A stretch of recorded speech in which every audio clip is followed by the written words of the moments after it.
الحمدللہ رب العالمین والعاقبۃ للمتقین والصلاة والسلام علی سید الانبیاء والمرسلین وعلی آلہ واصحابہ اجمعین اما بعد فاعوذ باللہ من الشیطان الرجیم بسم اللہ الرحمن الرحیم ووصينا الإنسان بوالديه إحسانا حملته أمه وهنا على وهن وفصاله في عامين صدق الله العظيم إن الله وملائكته يصلون على النبي يا أيها الذين آمنوا صلوا عليه وسلموا تسليما الصلاة والسلام عليك يا سيدي يا رسول الله وعلى آلك وأصحابك سيدي يا حبيب الله.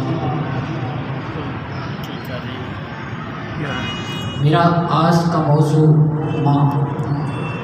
ماں اس کائنات کا حسن اصلی اور جمال حقیقی ہے، مایہ تسکین، سرمایہ راحت اور چمن انسانیت کی زینت ہے، کارخانہ قدرت کی خوبصورت شمع ہے، جہاں جہاں اس کے مبارک قدم پڑتے ہیں روشنی ہی روشنی بہتی چلی جاتی ہے، ہر چیز دلکش، ہر کام دلچسپ، ہر مقام گلزار بنتا چلا جاتا ہے.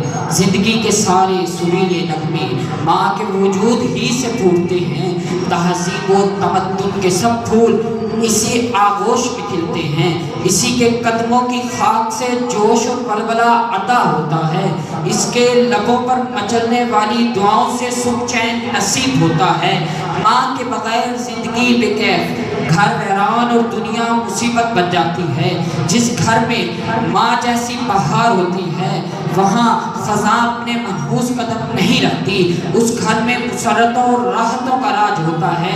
جس بد نصیب گھر میں یہ بابرکت وجود نہ ہو وہاں خوشیوں کے پھول کھلنا بھی بند ہو جاتے ہیں، رب کی رحمت بھی اپنے آپ نہیں آتی. یہی وہ ہستی ہے جو بچے کو صاحب کردار، باعمل اور صالح بناتی ہے، انسان کو انسان بناتی ہے، اسے منزل سے آشنا کرتی ہے. ماں کا لفظ ہی کتنا شیریں اور میٹھا ہے، زبان پر آئے تو اس کی حلاوتیں شہد کے دریاؤں کو مات دے دیتی ہیں. ماں کا تصور کرتے ہی تھکا اور ٹوٹا ہوا انسان ممتا کی ٹھنڈی اور گھنی چھاؤں میں پہنچ جاتا ہے. اگر اس کائنات میں ماں کی بے لوث محبت نہ ہوتی تو اخلاص اور وفا کے لفظ خطبے لغت میں تو رہتے لیکن اپنے معنی کی تکمیل کو ترستے ہی رہتے. ماں اپنی اولاد سے اتنا ٹوٹ کر پیار کیوں کرتی ہے؟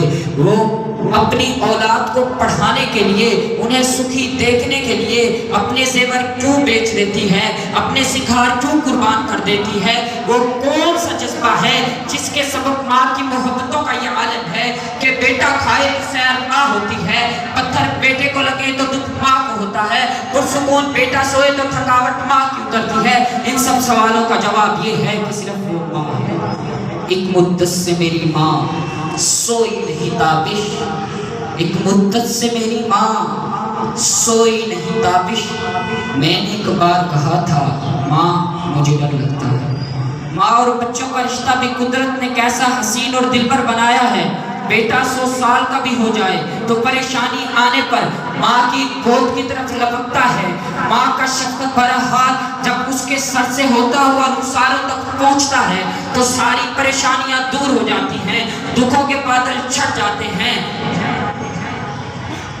دکھوں کے بادل چھٹ جاتے ہیں. ماں کا وجود گھر کی طرف انسان کو ایسے کھینچتا ہے جیسے پروانہ شمع کی طرف لپکتا ہے. ماں گھروں کا مرکز ہوتی ہے، ماں ہو تو گھروں میں رونقیں اور برکتیں رہتی ہیں، ماں چلی جائیں تو گھروں کے سامان تو رہتے ہیں لیکن رونقیں اور برکتیں روٹھ جاتی ہیں. تیرے ہوتے ہوئے آ جاتی تھی ساری دنیا، تیرے ہوتے ہوئے آ جاتی تھی ساری دنیا، آج تنہا ہوں تو کوئی نہیں آنے والا.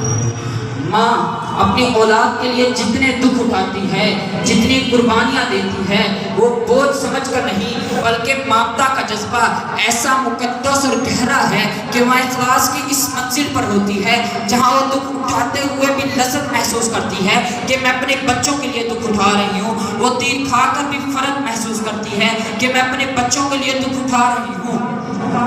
وہ تیر کھا کر بھی فرق محسوس کرتی ہے کہ میں اپنے بچوں کے لیے دکھ اٹھا رہی ہوں کہ تیر مجھے تو لگ گیا، میرا بیٹا تو بچ گیا۔ ایسی عظیم محسنہ کا کوئی بدل بھلا ہو بھی کیسے سکتا ہے؟ باری تعالیٰ انسان کو ماں کے احسانات کی یاد دلاتے ہوئے فرماتا ہے حملتہ امہ وہنا علی وہن وفصالہ فی عامین۔ اس کی ماں تکلیفوں پر تکلیفیں جھیل کر اسے پیٹ میں رکھتی ہے، پھر 2 سال میں اس کا دودھ چھڑواتی ہے۔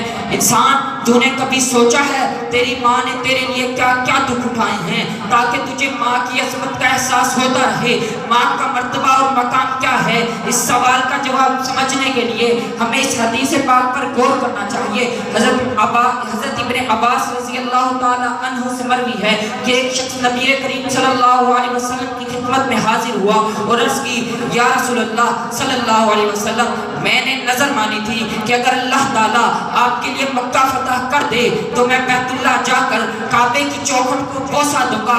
آپ نے ارشاد فرمایا، جا کر اپنی ماں کے قدموں کا بوسہ لے، تیری نظر مانی جائے گی، تیری نظر قبول ہوگی۔ جس ہستی کے قدموں کو بوسہ دینا کعبے کی چوکھٹ کو بوسہ دینے کے قائم مقام ہو، اس کی عظمت کو کوئی سمجھے تو کیسے سمجھے؟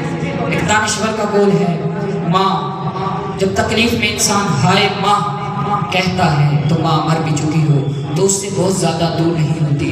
اورنگزیب عالمگیر نے کہا تھا، ماں کے بغیر گھر قبرستان ہے، ماں چلی جائے تو گھروں سے رونقیں روٹھ جاتی ہیں۔ بیٹا سوچتا ہے بقول علامہ اقبال کے، کس کو اب ہوگا وطن میں آہ میرا انتظار، کس کو اب ہوگا وطن میں آہ میرا انتظار، کون میرا خط نہ آنے پر رہے گا بے قرار، خاک مرکت پر تیری لے کر فریاد آؤں گا، اب دعائے نیم شب میں کس کو میں یاد آؤں گا۔ بس